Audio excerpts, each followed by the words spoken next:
Intake-based skimming, and I actually, oops.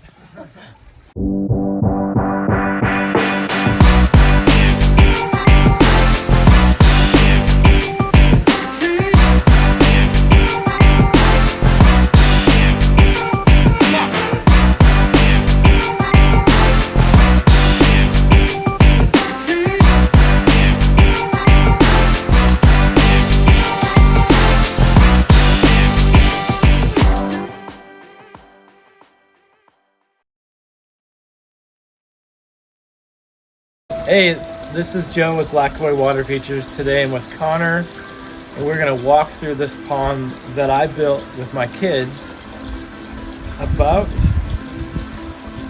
8 months ago, I think. So, you ready to do the first scoop? The first scoop of the job to break ground.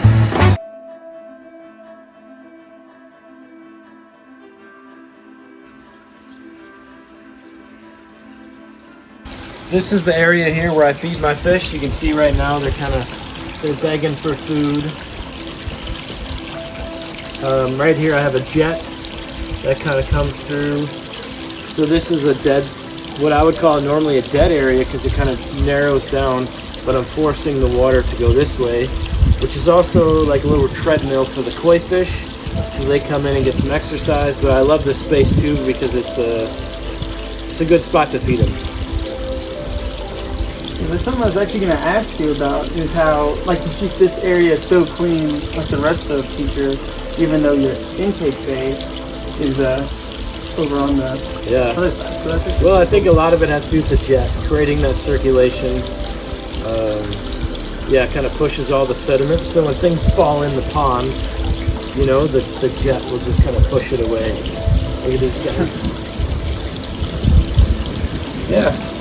So things are just starting to grow and develop. We got some perennials coming up that we planted. It's still early spring. But yeah, I think things are coming. They're looking really good. I'm really surprised by how mature and developed this feature looks, even though we just finished it 8 months ago. Yeah. Really cool. Yeah, it's filling in nice.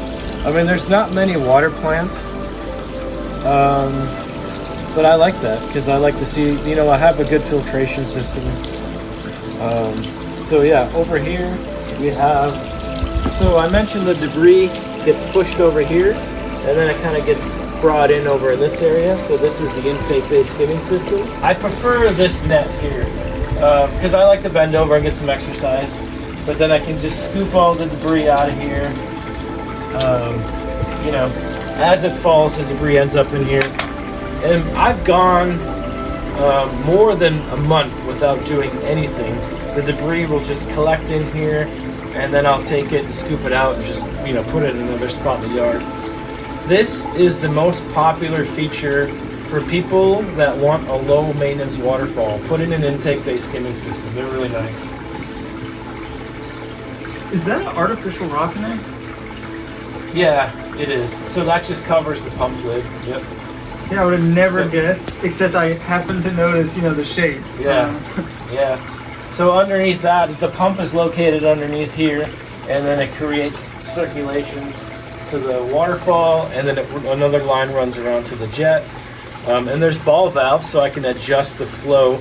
If I want more flow on the jet, I can do two things. I can go, and I can turn the pump up, or I can open up the ball valve to create more flow. What up, Taco? It's always neat to see the little personal touches people put on their features too. Yeah, she did a good job. For sure. We'll get to this later, but we're building another water feature up there, and yesterday she was helping out, and she's like, "Daddy, we need to move the fairy garden up there." But yeah, she has fun playing and tinkering. I love the fire pit area. I think like this is like, without the fire pit being so close to the pond, we probably wouldn't be out here as much. It's a good, not really an excuse, but they tie in so well together, having the pond, the fish, of course, and then the fire pit. My wife and I are out here all the time, just relaxing, aren't we?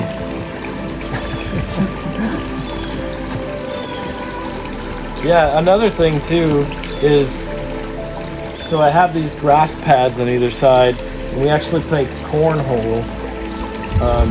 So it's designed perfectly, the spacing and everything, to be able to throw the cornhole up and over the feature from one side to the other. And then we have some lighting up here, so in the evening, it's just magical, really.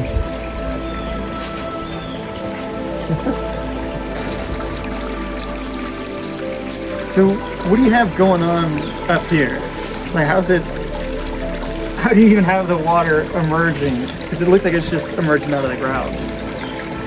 Yeah, so up here we have a bog filtration system. So it's an upflow filtration, and that's what helps. That's why the water is so clear in the pond. And then I have like a ball valve, and I put some liner on top, so I just wanted to create more interest with a little subtle waterfall on top of the bog filter. So yeah, it's a little weird, but it really adds a whole another dimension, doesn't it? Yeah, I think it looks great. Like super well proportioned. I don't know. Yeah, thank you, Simon. Yeah.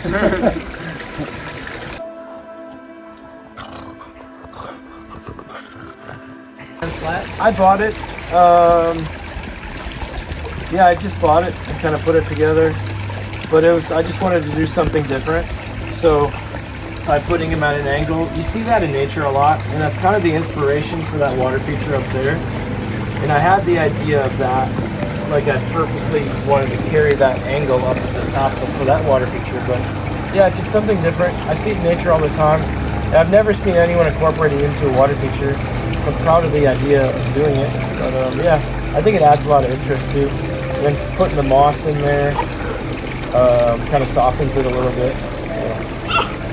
Yeah, I think that actually looks pretty epic. Like in the technical sense. Yeah, I mean, those are sharp pieces, so I had to really be careful they wouldn't puncture the liner and installing them. I guess you had to put a few pad layers of some rock pad and overlayment, underlayment, of course. Yeah.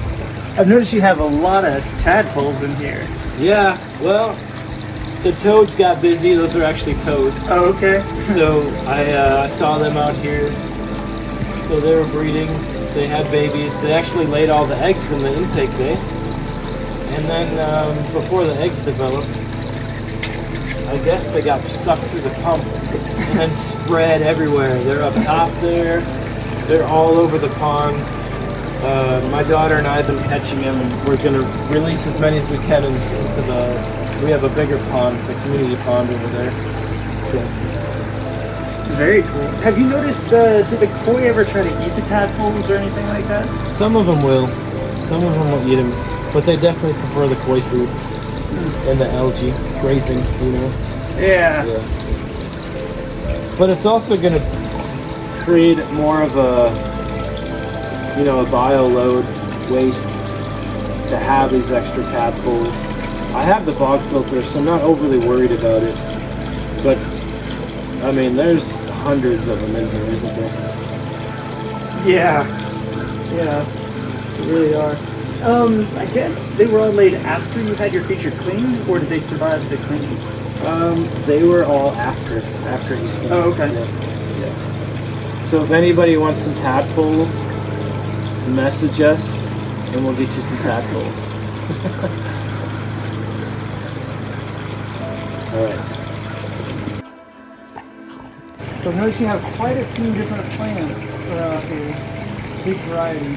Do you have any favorites or anything that stick out? Yeah, I really like the hostas. I think it's a sign of summer and spring. You know, it's one we're out here the most. They just have a variety of color, textures. Definitely my favorites. And it's kind of fun because it brings color into a dark space too. So hostas prefer the shade. And I guess for this garden, because we have like little pockets of plantings, I kind of went with a variety of different colors. I don't know. I like it. I think it turned out good. We still got a ways to go.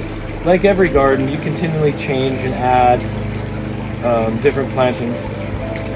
But yeah, I'm happy with it. So I've noticed you got a lot of really fascinating colors over here. Are these all succulent varieties? Yeah, so basically everything in the front are succulents.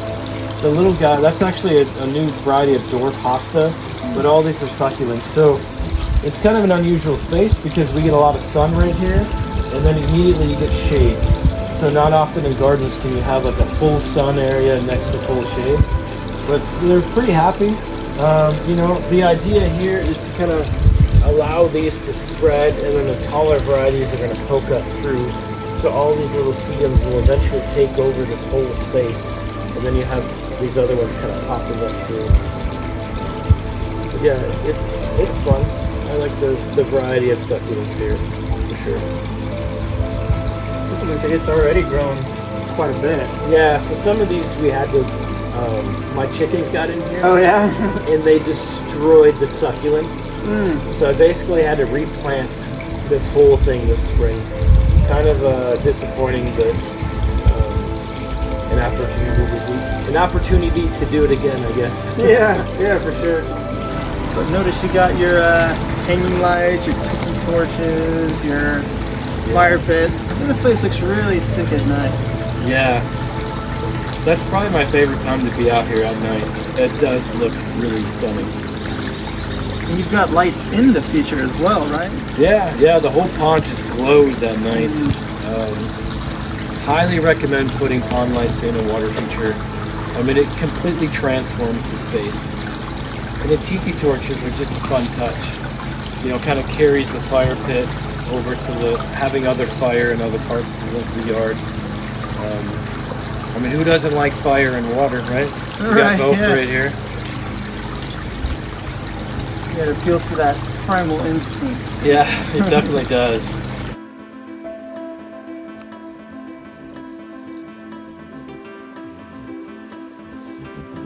Taco, you're ruining the shot. You're ruining the shot.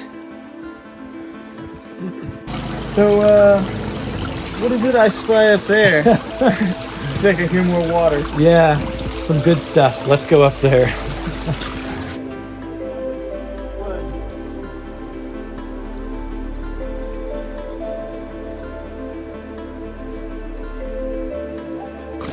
So this camellia was actually in another spot in our property, and my wife, she was like, we were gonna buy something for here, but man, it would have been so expensive. We had this camellia that was in another spot in the yard, and we just dug it up and put it here. I mean, this thing is, what is it, 11 or 12 feet tall, maybe more, but it's growing narrow, and it just fits in here so nice. I think we really lucked out having this thing on our property.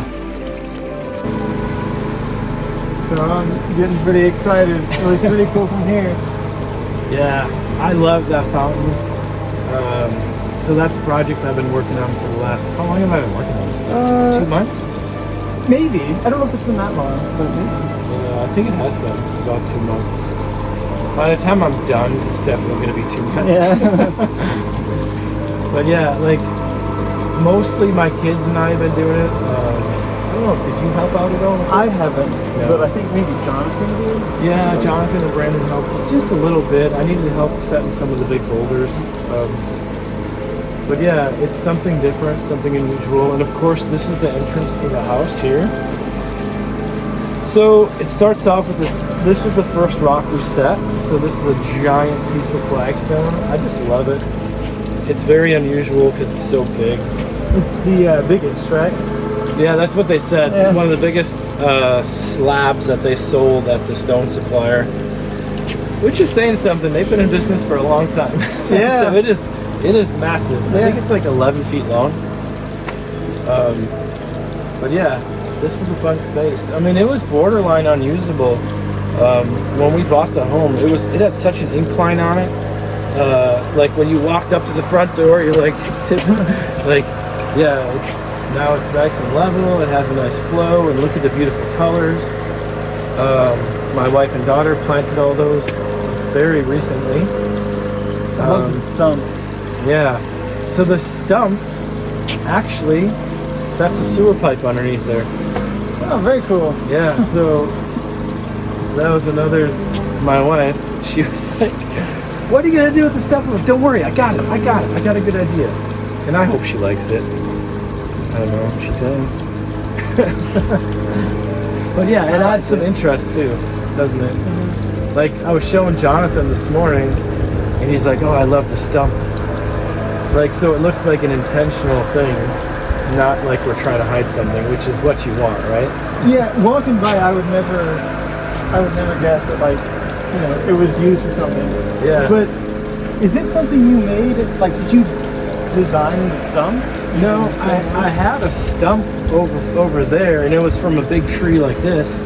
So I just took bits and pieces of it, cut it, because it was too tall. I cut the bottom, and then kind of just pieced it in. But it looks like it was from a much smaller tree, doesn't it? Yeah, definitely. Yeah. It's a great way to hide things.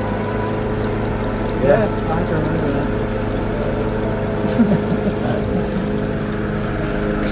Alright. So, I'm only going to give you guys a taste of this because next week we're doing a video for this fountain. But like I said, I've been working on it for a few months. I wanted to create something, some curb appeal when you first pull up to the house, something unusual. It is an idea I had a few years ago, and I wanted to do it. There's definitely some things I would change, but ultimately, I think it's pretty cool. I would actually argue that I spent more time on this than I did Buck Pond. Oh yeah? Yeah. It shows, it really does. But, yeah. I like it. I mean, this is what I was going for, just a slow drip, adding some different, lots of different elements, right? We got the stone, the boulders, we got some foliage, some moss, so lots going on. But I will get this done soon and then make a video. Yeah. Yeah, so next week. That's actually really cool. The way the rocks hang there and like protrude out of each other. I really like that. I'm not showing you that part. You're going to have to wait till next week. Well, if you want to watch the video for next week, we're going to talk more about this. We're going to show we're going to show the whole process of how we built the fountain. We got a lot of good footage. If you want to get a notification, turn your notifications on when that video goes live. But thank you so much for watching. This is Connor. I am Joe with Black White Water Features. Thank you.